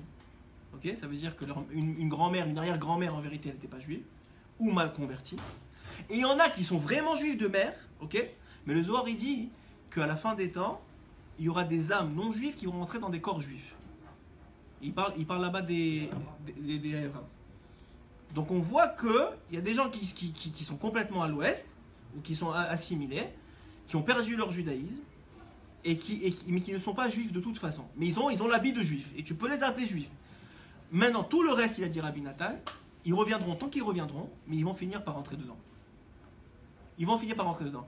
Et le problème est notre concentration, dit Rabbi Natal, elle ne doit pas être sur ceux qui sont dehors, mais sur ceux qui sont dedans. Parce que c'est de ceux qui sont dedans que dépend l'entrée de ceux qui sont dehors. C'est pas l'inverse. Toi, tu crois que l'assimilation, il y en a un assimilé, donc il attire un autre assimilé. C'est pas comme ça que ça marche. C'est plus il y en a dedans, plus il y en aura dedans. C'est comme, je sais pas, comme la loi de la physique, ça attire. Vous savez, la masse, elle attire. Plus il y a une masse, plus ça attire. C'est comme ça que ça marche. Donc toi, tu sais pas, mais tu as fait faire tchouva à qui tu veux, un ami, n'importe quoi. En vérité, c'est une chaîne sans fin. Parce que c'est la chaîne de la Géoula. C'est la chaîne de la libération. Et la chaîne de la libération, elle passe d'abord par les juifs. N'en déplaise à qui veut, ça ne me dérange pas. Ça passe d'abord parce que tous les juifs rentrent. Après ça, il y a les guérim qui rentrent, qui sont une catégorie à part, mais qui rentrent aussi dans une sorte de jointure avec les juifs. Et une fois que ça c'est fait, Une fois que ça c'est fait, il y aura tout le reste du monde. Tant que ça c'est pas fait, même ceux qui veulent, et c'était d'ailleurs la parole du rabbi, c'est un très très grand on peut dire, et on peut pas le contredire, s'il a dit que c'était le moment de le faire, c'est que c'était le moment de le faire, mais c'est fait, on le voit encore aujourd'hui à une très très petite échelle, même les nations adamiques, etc., par rapport au rov du monde, c'est très petit. C'est sûr que ça fait beaucoup de bien, c'est sûr que les gens qui s'en occupent, ils ont beaucoup de mérite, c'est sûr qu'ils suivent un enseignement et une demande d'un très très grand de la Torah, qui savaient pourquoi ils faisaient ça, mais aujourd'hui, dans la majorité du peuple d'Israël, ceux dont il faut s'occuper d'abord, et même la Gemara nous dit que si les goïms, ils savaient combien ça fait de bien au monde quand un juif il prie, et quand un juif il étudie la Torah, mais ils seraient les premiers à 5h du matin à venir taper à nos portes, nous diraient, dis-moi, la synagogue elle t'attend. Non mais la Gemara elle dit, ils seraient les premiers à dire, oh tu dors, mais t'es fou, moi je dépends de toi, le monde il dépend de toi là, va étudier, va prier, qu'est-ce que tu fais? Ils seraient les premiers à dire, attends, ne sors pas du Beth Midrash, moi je travaille pour toi. Ils seraient les premiers à dire ça. C'est le rôle de Esav qu'il n'a pas voulu admettre. Ça aurait été les premiers à dire, mais qu'est-ce que vous faites dehors là? Le monde il va mal parce que vous n'êtes pas en train d'étudier la Torah. Ils seraient dit, mais vous rigolez, mais on est en train d'avoir des épidémies là. Bon, on va pas dire, les gens ils vont dire, ouais, c'est à cause des juifs. Oui, c'est vrai, malheureusement c'est vrai aussi. Mais c'est pas dans le sens à cause des juifs parce qu'ils gèrent le monde et c'est eux qui ont les clés du monde et les clés des banques. C'est pas pour ça. Parce que les juifs sont pas assez dans la Torah. Mais ça va arriver, c'est pas une mauvaise chose, ça va arriver, Bezrat Hashem, Bekarov, et chaque fois un petit peu plus. Je vais aller 80%, hein. Si vous avez tout dit, justement, comme Israël c'est le Makor de tous les désirs, 80% des juifs, il y a pas de goy là-bas. Oui. Les juifs se sont assimilés. Alors, Rabbi Nathan, il pose votre question. Rabbi Nathan, il dit que les 80%, non, que les 80%, il y a une déra qui dit que de la même façon qu'il y a eu seulement un cinquième qui est sorti, à la dernière Goula, il y aura un cinquième qui sortira. Rabbi Nathan, il n'est pas d'accord avec cette déra-là. Et attendez, il n'est pas d'accord avec cette déra-là. Il dit que les 80% qui sont morts là-bas, ils sont peut-être morts là-bas, mais ça n'empêche pas qu'ils reviennent dans d'autres vies pour réparer. Et je ne sais même pas si on est fait partie d'eux. Donc la question, elle est, nous on n'a pas les yeux pour voir. Nous on voit une vie, elle dure 80 ans, on a nos amis, nos trucs, en vérité on voit que 20 ans, des gens qu'on peut juger autour de nous, et même juger, tu peux pas vraiment juger, mais tu n'as aucune idée de ce qui se passe vraiment. Et les 80% dit Rabbi Nathan, ils seront dans la dernière Géoula. Ils seront dans la dernière Géoula. Donc c'est pas une... Je vous ai dit, l'assimilation, c'est vrai que ça fait peur, et c'est vrai qu'il faut la combattre, mais la seule façon de la combattre, c'est de tirer le film. Il n'y a rien d'autre. Dire il y a de l'assimilation et qu'est-ce qu'on va faire et c'est de la folie, ça sert à rien. Ça sert à rien. Le travail, il est, et moi je vous ai dit souvent, j'avais un rav qui avait une fille autiste, et une fille autiste, et vous savez que certains autistes, ils ont une neshama très très très élevée, la plupart d'ailleurs, mais certains on leur permet de dévoiler des choses. Et un jour il lui avait dit quand est-ce qu'elle vient à la Géoula, et quand il m'a dit ça, moi j'avais des sueurs froides, et elle lui a répondu très calmement, quand les religions feront tchouva. Quand les religieux, elle n'a pas dit quand le monde entier va revenir, quand les religieux feront tchouva, c'est ça qu'elle lui a répondu. Parce que ça commence par là. C'est le makor, c'est ça qui tire le tout. Ça ne veut pas dire qu'il est meilleur que celui qui est dedans ou qui est derrière. À la fin, ça va être la même chose. C'est pas une question, c'est Hachem, il a un plan. Donc maintenant, Be'archa, Bakavod, Bagalut. Mais maintenant, disons que tu veux commencer à l'inverse. Ouais, comme vous avez dit. On va s'attaquer aux goïms, on va essayer, on va pas s'attaquer, mais ça veut dire on va essayer de leur prêcher la bonne parole. On va leur dire combien les juifs ils sont grands et et c'est eux la tête du monde. Et tu leur dis ça, ils disent mais ça sert à rien. Pourquoi? Parce que le kavod il est pas chez toi, il est bagalout. Ils vont t'écouter si tu as de l'importance à leurs yeux. Mais t'as pas d'importance à tes yeux à leurs yeux parce que t'as pas ta place encore. T'as pas la place du juif. Le juif normalement c'est quelqu'un qu'on écoute, c'est quelqu'un qu'on demande ses conseils, c'est quelqu'un qu'on normalement, même les goïms, ils vont vouloir avoir des rabbanim. Ils vont avoir des juifs qui leur disent comment on se comporte. Mais aujourd'hui, tu parles à un goïm, même s'il t'écoute, il t'écoute pas vraiment. Pourquoi? Pas parce qu'il veut pas. Parce que le kavod d'Hachem, il est en galoute. C'était pourtant le rôle de Yosef Hatzadik, d'amener les nations à écouter la Torah. Non. C'était le rôle de Yosef Hatzadik d'amener ses frères à l'écouter lui, à écouter l'autre tzaddik. Et à l'intérieur du peuple d'Israël. Vous avez bien remarqué que la seule raison pourquoi il a fait par exemple la Brit Mila en Égypte, c'était pour permettre aux Juifs de pouvoir faire la Brit Mila sans honte, sans problème. C'était pour préparer la venue des Juifs. Il n'a jamais été question de... Oui, mais pourquoi? Pas pour les Égyptiens. Pas pour les Égyptiens. Ça n'a jamais été pour les Égyptiens. C'était pour préparer la venue des Juifs, qu'eux ils puissent permettre de continuer. La même chose, Yosef c'était le premier à mettre des impôts, ouais. C'est lui, ils vont dire encore ça à cause des Juifs. Mais le principe il est quoi? Mais pourquoi? Pourquoi? Parce que en faisant ça, ils permettaient de rémunérer leurs prêtres à eux, et en s'assurant de rémunérer leurs prêtres, ce qui a permis à Paro de dire ok, les Lévis, on les laisse tranquilles. C'est toute une préparation pour les Juifs, ça n'a jamais été les Goïm. Pourquoi? Parce que les Goïm, ça va être à la fin des temps, et ça va être une conséquence du judaïsme, du renouveau du Kavod d'Hachem. C'est une conséquence. Le travail sur les Goïm, en tout cas selon cette déra-là, et c'est pas le seul à le dire, moi, je vous dis très clairement, à part une certaine partie de la Chassidoute, la plupart, et même là, il y a des raisons plus profondes que ce qu'on pense, mais la plupart, c'est que le travail, il fait d'abord dans le peuple Israël. Aujourd'hui, l'essentiel de la gloire, elle se trouve chez les nations du monde. Nachnu, Béné Israël, Shfalim, il dit nous, les Béné Israël, on est rabaissés et disgraciés. On est Béhémet par rapport à. Parce que nous, on n'a pas les yeux pour voir, on ne sait pas ce que ça vaut le peuple d'Israël. Mais si on savait, on dit mais attends, mais comment c'est possible qu'on les traite comme ça? Ouais, en haut, ils doivent rigoler, c'est pas possible, tout est à l'inverse. Mais les Hatid Lavo, et dans le futur, c'est quoi le futur? C'est Mashiach. Quand le Kavod d'Hachem, il va se dévoiler à travers le Chocher qui est l'obscurité, qui est notre obscurité qu'on vit aujourd'hui. Aujourd'hui, il faut être clair qu'on est dans l'obscurité. Comme c'est écrit, Venigla Kevod Hachem, que le Kavod d'Hachem, il s'est dévoilé. Qui az yatou kulam le'avdo shechem echad. À ce moment-là, il va avoir un service unanime, il va avoir une union dans le service divin. Az yomru agodim. Et quand tu auras une union au sein du peuple d'Israël, az yomru agodim. Il continue le verset, il dit az yomru agodim. À ce moment-là, les goyim ils vont dire lechu venelcha be'or Hashem. Ils vont dire marchons à la lumière de Dieu. Quand tu auras une union dans le service divin du peuple d'Israël, les goyim ils vont se lever, ils vont dire allons marchons à la lumière de Dieu. Et alors quoi? Tous les Lévites le disent. Tous les Lévites, tous les prophètes. Oui, exactement, ça vient de prophète, ça vient de Cheskel. Ce que vous voyez, au Hachem. Donc vous voyez, ça vient de Cheskel, ça vient pas d'autre part. Et à ce moment-là, la terre sera illuminée de son kavod. Ve'i efshar. Est-ce que. J'ai plus de temps. Ça va? On a encore un peu de temps? Ve'i efshar, on va finir cette hôte-là, la guimel. Donc on a dit quoi? Comme on a dit, d'abord il nous donne le plan. Le plan c'est que le Kavod d'Hachem il revienne au complet. Comment on fait ça quand on ramène la crainte d'Hachem? Comment on fait ça? À travers la Torah Tresed. Nous on est dedans, même du juif. Avec le juif. Avec le juif. Du juif avec le juif. Du juif qui a appris un peu plus, il donne à celui qui a appris un moment, et en vérité c'est des vases communicants, parce que toi tu as appris quelque chose, moi j'ai pas appris, on avance comme ça, et ça s'appelle Sirot Raverim. Discussion entre amis. Oui, c'est vrai, c'est comme ça qu'ils appellent ça, Rabbeinu. Ça va être Sirot Raverim. Et donc le principe, il est quoi? Que ça va faire quoi? Ça va faire qu'il va avoir une union au sein même du peuple d'Israël, parce que tout le monde va rentrer dans le jardin, et une fois que ça s'est fait, ça va se répandre dans le monde entier. Comme ça, c'est ça le plan du monde. Maintenant, c'est impossible d'attirer les convertis. Et les Baal Teshuva, vous allez voir souvent que Rabbeinu, quand il parle des guérim et des convertis, et des Baal Teshuva, il les baille ensemble. Pourquoi? Parce qu'on vient d'expliquer que le Baal Teshuva, c'est aussi un guér à son niveau. C'est aussi un converti à son niveau. Et là, à l'idée Torah, c'est seulement, comment tu fais pour approcher l'individu? Seulement grâce à la Torah.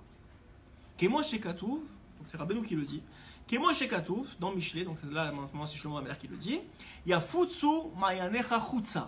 Tes sources, elles vont se répandre à l'extérieur. Les sources de quoi? De la Torah. C'est l'eau, la Torah. Elles vont commencer à se répandre. Shetzarir leashkot otam shehem mibachutz. Où elles vont se répandre? À l'extérieur. Pourquoi? Parce qu'il faut abreuver ceux qui n'en ont pas. C'est qu'ils sont à l'extérieur. Leodia lahem haderech yelchuba. Pour leur montrer le chemin à suivre. Et ça, je vais vous dire quelque chose. J'ai appris, moi, avec le temps, même si je suis encore très jeune, Baruch Hashem, mais j'ai appris avec le temps. Quand on prend sur soi, parce qu'il y a une fausse modestie qui dit ouais mais moi de toute façon je sais rien, alors pourquoi je vais m'occuper des autres? Je vais commencer à dire de toute façon moi j'ai tellement de problèmes, je me vois, je me connais, je suis tellement rasser que je ne vais pas commencer à m'occuper des autres, c'est de l'orgueil, c'est pas bien. Ouais, on peut penser comme ça, mais en vérité, mais en vérité, sachez que c'est du Yetzirah, c'est du Sheker Gamo. Parce que quand un homme, il prend sur lui de s'occuper des autres, sachez que c'est la meilleure façon, la plus rapide et la plus efficace de se travailler lui-même. Pourquoi? Parce qu'il a de l'importance à ses yeux. Pas une importance d'orgueil, je suis meilleur, pas du tout. Au contraire, il voit qu'il a des problèmes, mais il dit attends, moi je suis en train d'enseigner, moi je suis en train de donner, moi je suis en train de faire et je me comporte comme un arabe. Pas comme un arabe, comme un On va dire, non, on va dire comme quelqu'un qui a pas de Torah. C'est ça que je voulais dire. Comme quelqu'un qui n'a pas de Torah. Oui. Ça veut dire quoi? Ça veut dire que ça fait pas de sens. Donc l'individu, il prend sur lui d'aider, il prend sur lui de travailler dans la Kedusha. C'est son meilleur remède. Pour lui-même grandir et évoluer et se travailler et dire attends mais c'est pas pour moi, pourquoi je réagis comme ça, pourquoi je m'énerve, pourquoi je m'attrape sur des questions d'argent, pourquoi. La meilleure façon, je vous le dis, c'est ça. C'est de s'occuper des autres, de comprendre qu'on a un rôle en tant qu'individu, quel qu'il soit, à quelque niveau qu'on est, on a toujours un rôle par rapport à celui qui est en dessous. Tout le temps. Et il n'est pas en dessous parce que tu es meilleur que lui. Ça, c'est un sod, dit Rabbeinu, qu'on ne peut pas comprendre, que c'est Hachem qui sait comment ça marche, que c'est Hachem qui connaît les Shoresh Neshamot, qui connaît les sources de d'âme, etc. Et qui sait pourquoi toi, tu es là et lui, il est là. Mais la vérité, si Hachem avait décidé autrement, tu aurais été en dessous. D'ailleurs, c'est le secret de la Hanava de Moshe Rabbeinu. Le secret de la Hanava de Moshe Rabbeinu, de la modestie de Moshe Rabbeinu, c'est qu'il savait très bien, dit le Zohar, il savait très bien que si Hachem il avait choisi Datan Aviram pour être Moshe, il aurait été meilleur que Moshe peut-être. Ou en tout cas aussi bon. Donc c'est Hachem qui a choisi que Moshe c'est lui et que Datan Aviram c'est lui. C'est Hachem qui a choisi, personne ne peut dire pourquoi. Donc c'est pas une question d'orgueil, mais sache que si tu fais ton rôle correctement, c'est-à-dire que maintenant toi, tu es au niveau de Moshe par rapport à quelqu'un d'autre, ça ne veut pas dire que tu es Moshe, bien sûr que non, mais tu es au niveau de Moshe, tu es au niveau du tzaddik par rapport à quelqu'un d'autre, alors à ce moment-là, tu tires vers le haut et c'est ça qui va permettre de te maintenir tzaddik. Parce que le SRA, qu'est-ce qu'il veut? Il veut absolument que la valeur de la vie soit diminuée à nos yeux. Pourquoi? Parce que si vous pensez que ça vaut rien ce que vous faites, et vous pensez de toute façon, c'est pas, attends, je suis nul, c'est pas la fin du monde, donc tout de suite vous allez tomber, c'est obligé, parce qu'il n'y a rien qui vous tient. Le kavod, Hachem, c'est écrit dans la Torah que l'homme il a été créé avec kavod, il avait été créé avec honneur. Pas pour le garder, comme nous enseignent nos sages, mais pour le redonner à Hachem, très bien. Mais ça prend du kavod. Ça prend du kavod, le kavod de soi-même. Alors Rabbeinu il dit, dans un autre Ketumara, je crois qu'on l'avait déjà fait, non, c'est à l'écouter moral. Oui, c'est à l'écouter moral de Yud Tignana. Là-bas Rabbeinu il dit que le kavod, la recherche des honneurs, c'est un désir extérieur à soi. Pourtant ce que tu veux c'est du kavod pour toi. Comment Rabbeinu il appelle ça un désir qui est extérieur à soi? Alors il dit, parce qu'en vérité le kavod, tout individu en a besoin. Tu ne peux pas vivre sans kavod. C'est comme si tu enlèves l'eau à la plante. Ça n'existe pas. Et un homme il a besoin d'une place. Dans sa maison, dans sa famille. D'ailleurs c'est le secret du couple. Celui qui veut avoir du shalom bayit, il donne du kavod à sa femme et sa femme à son mari, vous irez tout ira bien. Celui qui rabaisse l'autre, c'est qu'une question de temps avant que ça s'écrase. C'est qu'une question de temps. Même s'il a raison de rabaisser ou qu'elle a raison et de se plaindre ou je sais pas quoi. C'est qu'une question de temps avant que ça s'écrase. Et c'est vrai même avec l'éducation des enfants. Il faut se rappeler tous les jours. Dieu intervient là aussi alors. Hein? Dieu le veut aussi alors.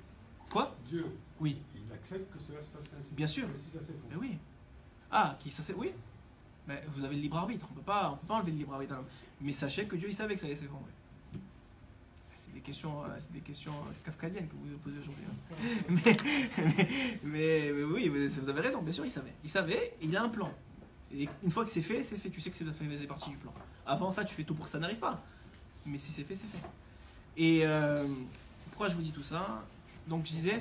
Pas se rabaisser. Voilà, alors il faut pas... Alors c'est très très compliqué d'avoir le juste milieu, mais il faut ne surtout pas se rabaisser. Ce qu'il nous apprend ici Rabbeinu, c'est qu'un individu, il a un rôle primordial par rapport à la bonne marche du monde et surtout à la venue de la Géoula. Il y en a qui me disent, ouais, je veux la Géoula. Mais si tu joues ton rôle, la Géoula elle va arriver. Qu'est-ce qu'on peut faire d'autre que jouer notre rôle de toute façon? Vous savez, je sais pas qui m'a dit, ouais, je vais. Une non-juive, elle a dit, ouais, je vais aller prier pour la Géoula. Va prier pour la Géoula tant que tu veux, il faut demander pour la Géoula. Je suis d'accord, ça fait partie du processus. Mais en vérité, le principe de demander, c'est même pas pour la rapprocher, c'est parce que tu as besoin d'être conscient qu'on en a besoin. Okay, mais la réalité, la meilleure façon de la rapprocher, c'est le travail sur soi et d'essayer de donner du Torah Tresed. C'est ce que vient de dire Rabbeinu ici. Tu donnes du Torah Tresed, tu rapproches la Géoula. Tu apprends la Torah toi-même, parce que tu as besoin de te construire, et tu la transmets aux autres, chacun à son niveau, chacun dans son rôle. Il vient de rapprocher la Géoula. C'est ça, mamash, rapprocher la Géoula. Il dit ici, donc on a dit que le kavod il est en galout. Qui a ekara kavod et cela. Non, excusez-moi. Ve'yefshar lekarev et agerim. Et à Beletchouva, on ne peut pas rapprocher les guérim, les Beletchouva que grâce à la Torah, comme c'est rapporté que ça va se répandre. C'est écrit dans Maseret Avot, En kavod et la Torah. il n'y a pas de kavod que de la Torah. C'est-à-dire quelqu'un qui a... Ça veut dire quoi balancer de la Torah au guérin, au Baal des Chouvas? C'est-à-dire quoi la Torah quand tu dis la Torah lors de Il y a différentes façons de comprendre. La façon la plus simple, c'est une très bonne question. C'est une bonne question aujourd'hui.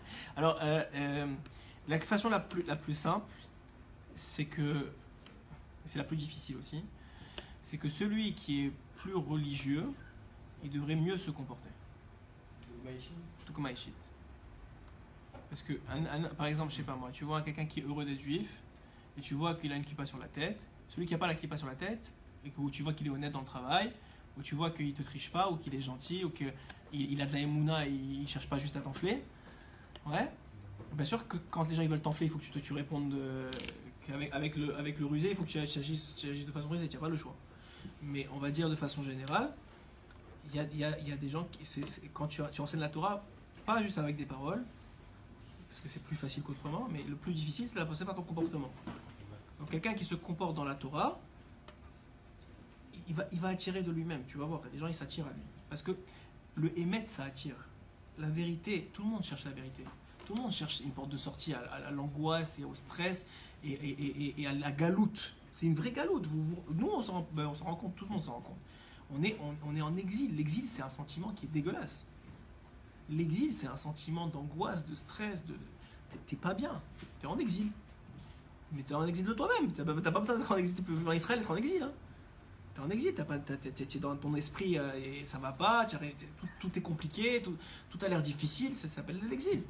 Donc un individu qui voit, on le voit chez les grandes sadikim, qui voit un autre individu qui lui n'est pas en exil, moi en exil, mais ça attire, il dit comment tu fais, je t'en supplie, dans moi un peu de la potion magique. Comment tu fais pour être moins en exil que moi? Comment tu fais? Je vois que tu as plein de problèmes, je vois par exemple mon frère Brouta et mon ami qui a sa femme qui a pas de travail, qui a pas de compte en banque tellement rempli pour survivre plus qu'un mois, ouais, et il continue à étudier, il continue à venir ça. Par son comportement, ça attire. Tu vois que c'est un vrai. Tu vois que le gars, c'est pas juste il étudie. Tu vois que c'est un vrai. Tu vois que c'est quelqu'un de vrai dans sa réalité. Il vit la Torah. Et c'est pas facile, je vous dis. Moi, je le connais parce que je suis mon ami. Il m'en parle un peu. C'est un stress aussi. Mais il tient bon. Il dit mais Kol et Tova et tout va bien aller. Et on peut pas juger une situation si on n'est pas dans la place de l'autre. Moi, je vous dis, des fois, on voit des gens, ils ont des comptes en banque comme vous voulez, mais juste pour une petite histoire, c'est un monde, on dirait que c'est la fin du monde. Ça y est. Ils parlent plus à leurs parents, à leurs beaux-parents, à leurs trucs, c'est pour une histoire de rien du tout. Bah, est-ce que c'est une exil aussi?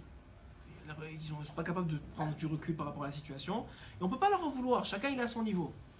Mais c'est sûr que, et c'est le plus dur, c'est vraiment le plus dur, que quand on a de la Torah, on doit se comporter en fonction du niveau de Torah qu'on devrait avoir. Maintenant, on va dire, alors si c'est comme ça, je ne vais plus avoir de Torah, comme ça je peux être tranquille, aller à la plage. Non, si tu peux pas, tu essayes ce que tu peux. Mais c'est ça la meilleure façon d'arriver. Maintenant, souvent, des fois, moi-même, j'étais, je sais pas, des fois je suis à l'aéroport, et il y a quelqu'un qui me demande une question d'Alaha. Tout ça parce que j'ai une kippa noire et une veste noire, tu vois. Mais le gars, ça attire aussi. Tu te dis, bon, peut-être lui, il connaît mieux que moi. Donc, Hachem, il va faire en sorte. Hachem, il s'occupe de tout en vérité. Il juste te demande de jouer ton rôle. S'il te donne la perche, prends-la.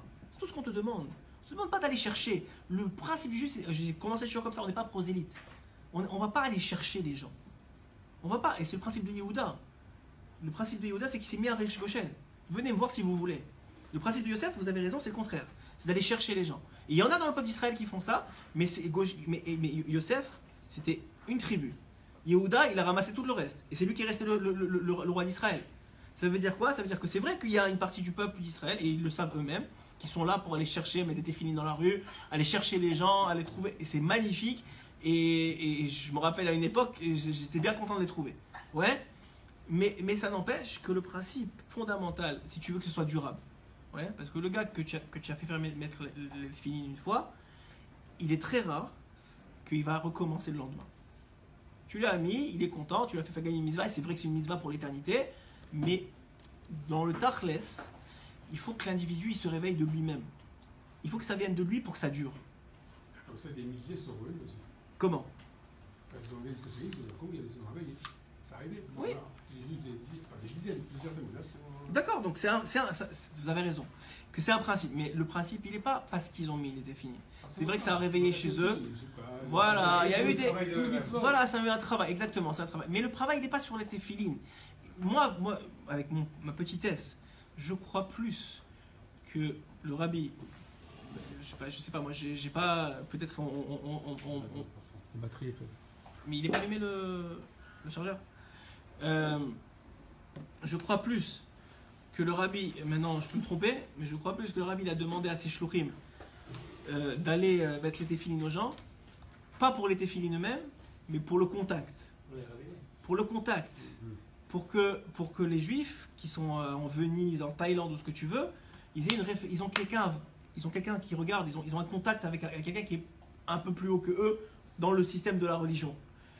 Même si la religion c'est pas un beau mot, mais dans le système dont on a parlé. Donc ils ont un contact, c'est le contact qui va les ramener plus que les téphilines. Même si les téphilines c'est vrai qu'on a prouvé même scientifiquement que le fait de mettre les téphilines ça amène un or sur la personne. Je suis d'accord avec tout ça. Mais le principe il est que Béhémet, vous attirez les gens par votre comportement, par votre action, par votre travail sur vous-même.